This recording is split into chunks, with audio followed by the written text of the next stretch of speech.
Hi everyone, my name is Tanya and welcome back to my channel about fiber arts. In this video I'm going to show how I have sewn a nightgown or a night dress for my daughter. I have recorded this video about 4 years ago, a few months before we moved to Turkey.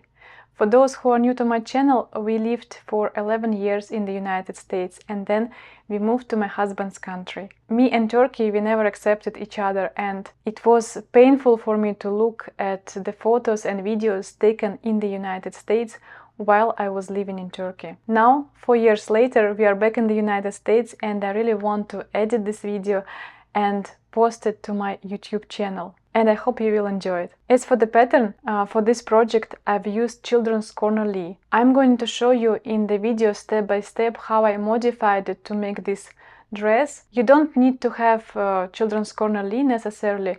You can take any yoked dress pattern and modify it in the same way. For my daughter's dress, I've used Swiss dot cotton batiste that I purchased from Etsy, and since it was a while ago, I don't think the listing is there, but I'm going to leave the link to a similar fabric in the description below this video. I've used Swiss embroidered edging for the yoke part of the dress, and this kind of edging you can purchase either from Farmhouse Fabrics or Children's Corner store if you are in the United States, and I'm going to have links for similar items in the description below. And I've used some French lace entredeux and silk ribbon for the sleeves. My daughter is 8 years old now. She still remembers this dress and she's asking me to make another one for her size. I hope you will enjoy this project, and let's get sewing.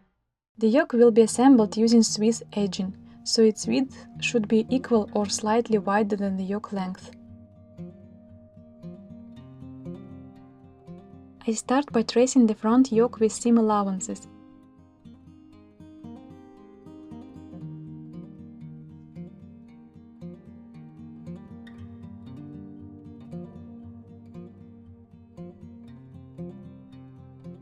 Then I draw one straight line parallel to the bottom edge, another at a 45-degree angle to it, and the third line parallel to the armhole. Now the front yoke is modified to consist of two pieces of edging joined together at the corner, forming a square neckline. Then I trace the back yoke. There is no need to trace the whole piece, since I only need the section next to the armholes. Next I measure the shoulder width on the front yoke, transfer that measurement to the back and draw a line parallel to the armhole. Then I cut out the front and back yoke patterns.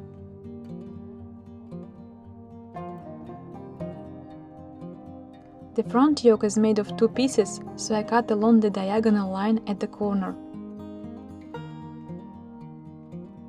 I fold the Swiss edging and pin the center of the front yoke to the fold, making sure the scalloped edge aligns with the top of the pattern. Then cut it out. I make sure to add some seam allowance along the diagonal line created when the front yoke was divided into two pieces. Then I cut the side pieces of the front yoke, aligning the scalloped edge with the neckline.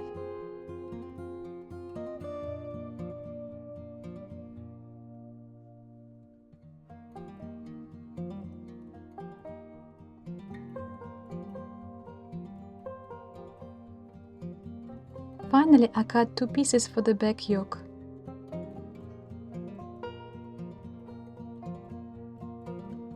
I join the central and side pieces of the front yoke using French seams. To do this, I pin the pieces with wrong sides together and stitch about 1/8 of an inch from the raw edge. I press the seam and trim the seam allowance as close to the stitching as possible. Then I press the seam allowance to one side, join the pieces right sides together and press the seam again. I stitch about 1/16 of an inch from the edge and press. Then I cut or rip the rectangular pieces for the skirt. I trace and cut the armholes. Next, I gather the top of the front skirt by sewing two parallel lines of stitching using the longest stitch length.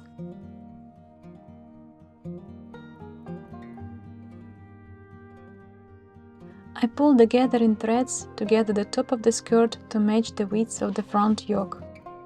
I join the yoke to the skirt using a French seam, so I start by pinning them with wrong sides together.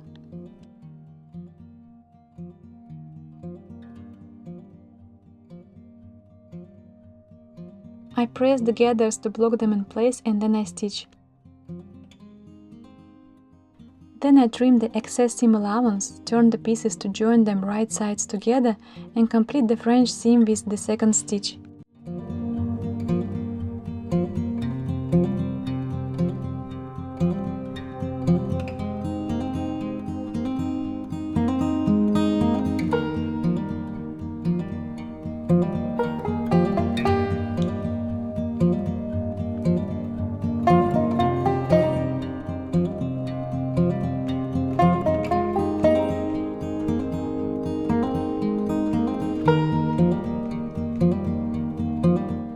I fold the top edge of the back skirt twice to the inside to create a casing for the elastic. I press and stitch it along the edge.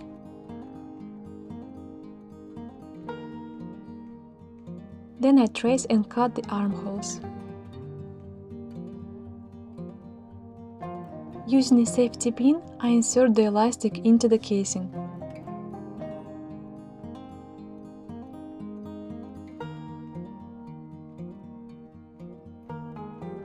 Then I stitch one end of the elastic in place to secure it on one side of the skirt. Next I measure the bottom of the back yoke from the armhole to the center, multiply that by 2 and gather the skirt until it matches this length. Then I attach the skirt to the back yoke pieces aligning the armholes. I place the skirt piece over the yoke, stitch once about 1 mm from the edge of the elastic, then fold the yoke seam allowance to the inside and stitch again to secure it. Now onto the side seams, and of course they'll be French seams again. I join the front and back skirts with wrong sides together, stitch and trim the seam allowance. Then I flip the pieces so that the right sides are together, press the seam and stitch again about 1/16 of an inch from the edge.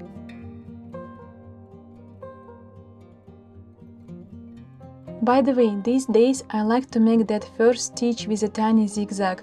It makes the seam a bit stronger and helps prevent the raw edge inside the French seam from frying.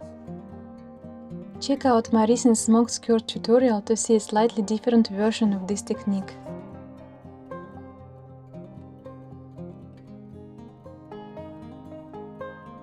Next, I cut out the sleeve and transfer the important markings onto the fabric.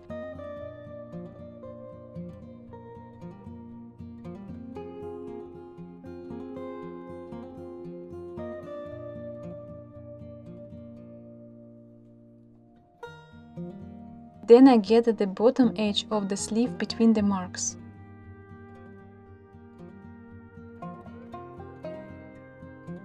I cut the entredeux slightly longer than the bias band. Then I cut a piece of beading lace the same length as entredeux and an edge lace twice as long for each sleeve.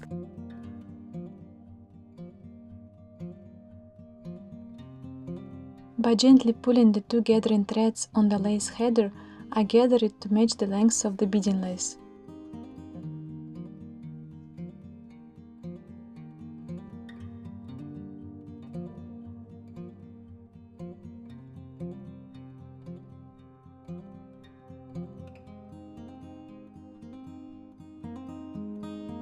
Next, I zigzag the gathered lace and the beading lace together, carefully catching the headers of both laces. I trim the seam allowance on one side of the entredeux very close to the holes.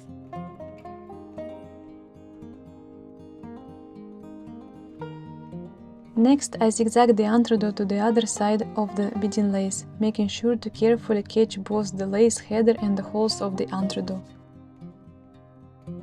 Then I attach the assembled lace edging to the bottom of the sleeve.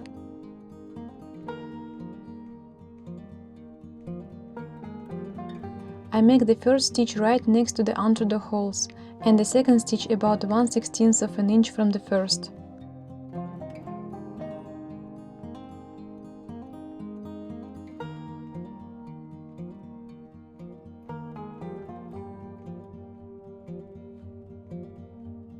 I trim the excess seam allowance next to the second stitch and zigzag the raw edge. I make sure the machine needle goes through the entredeux holes and just outside the raw edge. I press the seam allowance towards the sleeve and finish the sleeved side seam with a French seam. Finally, I attach the sleeves using French seams to achieve a neat finish. I follow the same technique as I did for the side seams. However, since the sleeves are gathered, it is recommended to baste them in place before stitching.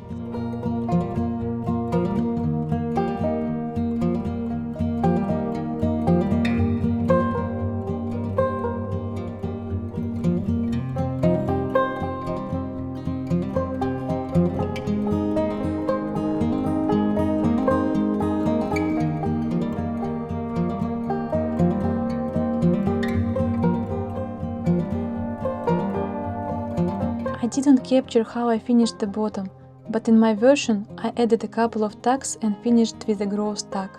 You can see this technique in my smoked skirt tutorial.